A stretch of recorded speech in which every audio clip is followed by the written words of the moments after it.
What's going on, everybody? Welcome into another episode of the Fantasy Football Busters podcast. We are back for part 2 of our wide receivers ranking video for the 2023 NFL Draft Class. We are in person once again. Glad to be here with my boy to actually finish the intro. My name is Eric. That's Will. Yeah, man. How you feeling today? Dog, I'm feeling good. It's good to see you, man. It's Always, been a while. Always, yeah. Glad to be back here with you. But since I'm hosting the thing, I'll let you kick us off. We're starting, like I said, with the top 5, so we'll start with the 5 spot. Sounds good. In the 5 spot, we're actually going to start with someone we ended the last video on Eric's side with Josh Downs out of UNC.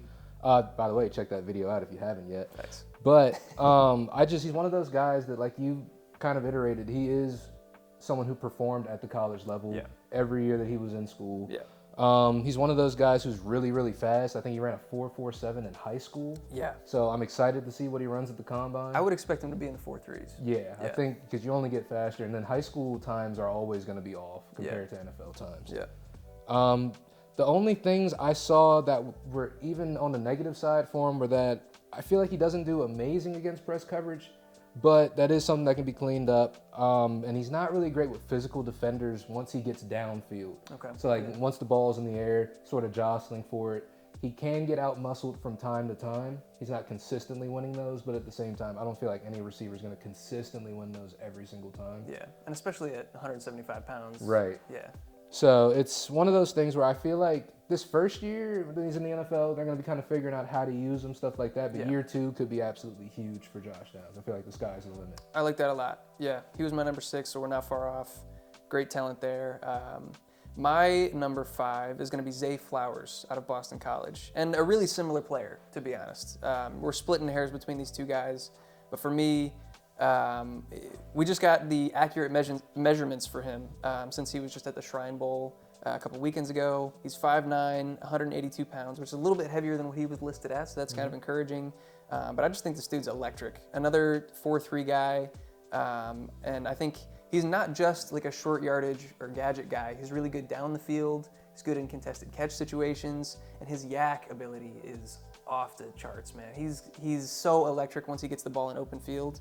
And so, yeah, I'm excited to see that. And also just from a production standpoint, he did really, really well at Boston College with, not a great offensive supporting cast, not the best quarterback. See, Boston College, not a school you hear a lot about. No. But it was more of a pro-style offense, so he's been exposed to a lot of the route tree and a lot of the same offensive styling that he's going to see once he gets to the NFL. So I think he's pro-ready. And if we're talking comps, I think my more realistic one is like Emmanuel Sanders. Okay. And then the one that's going to freak people out, and I don't know. I see it. I see glimpses of it in his tape. He looks like AB, man. He looks like a little Antonio Brown. Hopefully not as crazy. Hopefully not as crazy. We can talk about AB all day. Yeah. Okay, I like that, though. I do like that. I do like Zay Flowers a lot. I want to watch more tape on him, want to get more familiar, but I'm excited to see him at the combine and stuff as well. For sure. But for the next spot, for my number 4 spot, I've got Keyshawn Booty, Mr. Sex Parties himself. Yes, sir. I just think that at this stage, he's just, out of all of these wide receiver prospects, he is far away, I feel like the best athlete. I think he's just an elite athlete. Yeah.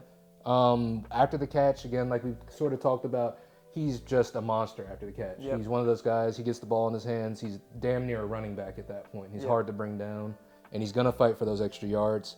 When it comes to him on a technical side, though, I feel like that's something that needs to be polished a little bit more. His routes need to be a little bit crisper. But when it comes to his breaks and just the overall speed that this guy has and his ability to use it, and his ability to use his body in the air when he's going for catches, I just think it's sort of in that territory where he is up there with those top-tier guys in the draft. Yep, 100% agree. I have all the same things to say. And if you want a more in-depth breakdown, we did just do a full player profile on him recently, so go check that out as well. And he's my number 4 too. So yeah, I don't have a ton more to add. I think we're probably going to be repeating each other a lot. So if you don't mind, I'm going to go to my number 3 here, and it's going to be Jordan Addison out of USC. We saw a career's worth of production from him dating back to Pitt in his sophomore year when he won the Biletnikoff Award with Kenny Pickett at quarterback. He put up crazy numbers there.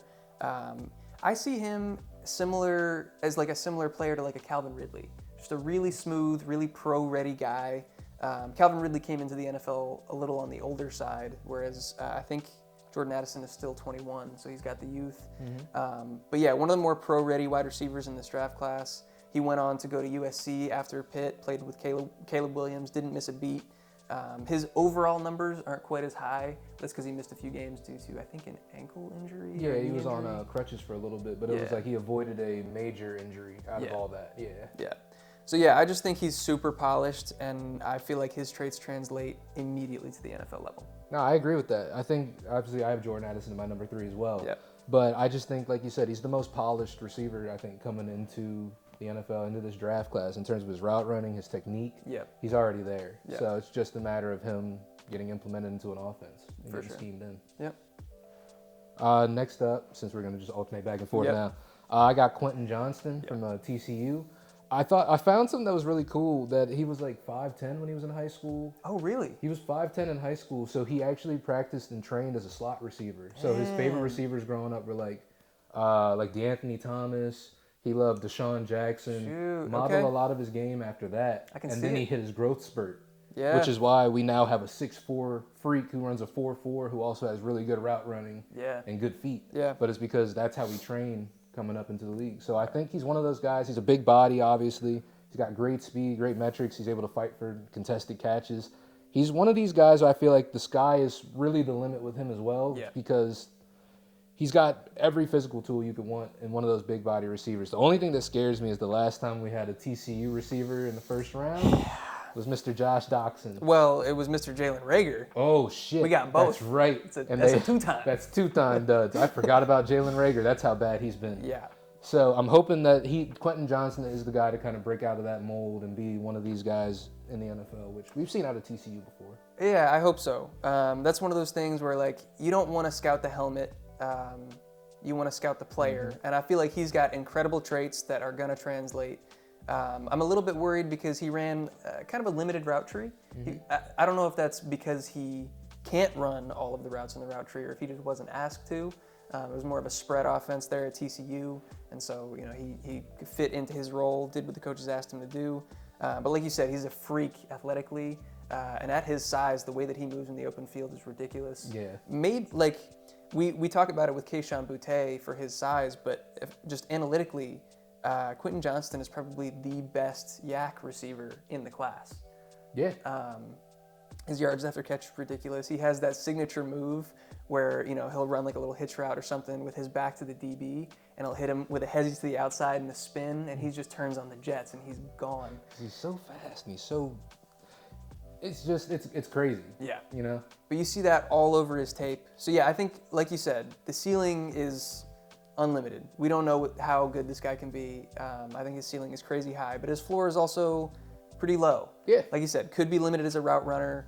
I see concentration drops from him from time to time. It's not that he doesn't have natural hands, but a lot of times he lets the ball get into his chest rather than catching it out in front of him, which is a little bit discouraging to see. But all things that I think can be polished if he goes to the right place. Absolutely. I agree with that 100%. Yeah. And so I guess back to me. For my number 1 and our consensus number 1, which we've talked about before, it's going to be Jackson Smith-Njigba out of Ohio State. He's just the full package. Like, I guess athletically compared to a lot of these guys, he's not quite on that same tier. Yeah, he's not quite elite athletically, but at the same time, he's not a slouch. No, not at all. If we're talking straight speed, I think he's probably going to run somewhere in like the mid 4.5s is what I expect. We'll have to wait to see for sure at the combine. But just as an athlete overall, like, he's got fantastic body control. He can jump out the gym. I think he's good in all facets. He's a fantastic route runner, super polished there. Really good, like we talked about with Rashee Rice, in like setting up zone defenders, finding the soft spots in zone, which is going to translate really well to the NFL. Fantastic field awareness as far as like keeping his feet in bounds on the sideline catches in the back of the end zone. I showed that in our prospect profile breakdown of JSN as well, if you want to go check that out. So I just think he's the total package. And production-wise, we're talking about a guy that was at Ohio State with the best of the best in Chris Olave and Garrett Wilson, and he outproduced them as a sophomore while they were juniors and seniors. Yeah. So it's hard to get better than that. Yeah, it's like you said, like 90. I think that year, 95 catches, 1,600 yards. Yeah. Both Ohio State records. Yeah. And 9 touchdowns that year too. So he is that guy. Yeah. And I know a lot of people have been saying like he's primarily a slot receiver. He played in the slot in college a lot. And people are predicting like he's going to play in the slot a lot in the NFL. But there is a chance that he could be converted over and be playing on the outside as well. I don't think that's out of the range of possibilities at all. Yeah. We've seen it a lot even recently with like, again, another guy, I'm not going to say he's exactly this person, but Justin Jefferson. It's true. Came in as a slot receiver, was able to make that transition over to being an outside receiver, and is obviously one of the best, if not the best receiver in the NFL right now. Yeah. So it is opportunity for his role to change and for him to have a bigger role or have a huge role in an offense, or it could just be the slot guy. And even then, that's not bad at all because slot guys can be heavily targeted. Typically the most productive receiver in an offense. Yeah. So no concerns for me. The one thing that I do want to make sure we bring up is that he missed most of last season, or basically all of last season, due to a lingering hamstring injury. I just feel like he has plenty of time to recover from a soft tissue injury like that didn't have a history of repetition prior to that. I'm just really not that worried about it. I also think the general consensus was that he could come back. Like he was healthy enough to come back, but it was one of those situations where he didn't want to put himself in more jeopardy. Yeah. You know, especially with the capital that he has. So exactly. Just being smart, really. Makes sense to me. Yeah. But yeah, so that's going to round out our full top 10. That was our top 5 video. If you haven't seen 6 through 10, go check that video out as well. But yeah, hope you guys enjoyed. Hope you guys learned something from it. Let us know down in the comments below who you think should be in the top 5, should be in the top 10, where you agree or disagree with us. We love the engagement and we appreciate you. But yeah, you want to wrap us up? Oh yeah. Make sure you guys do all that great YouTube stuff. Hit that subscribe button, hit the notification bell. That way you guys will know when we drop all our new videos. We're going to have our running back rankings coming up soon. So you're going to want your notifications on to know when that comes out. Make sure you guys like. It's completely free and it's the best way to support us, get us out there in the YouTube algorithm. Also drop some stuff down in the comments below. Like Eric was saying, we love the engagement. We want to see more of it. You guys want roster reviews, stuff like that. Any questions in general that you have, drop them in the comments below or DM us on TikTok and Twitter, which will also be in the description below where you can follow us as well. But with that being said, if you watched this far into the video, thank you and we love you, and we'll catch you next time. Peace. Peace.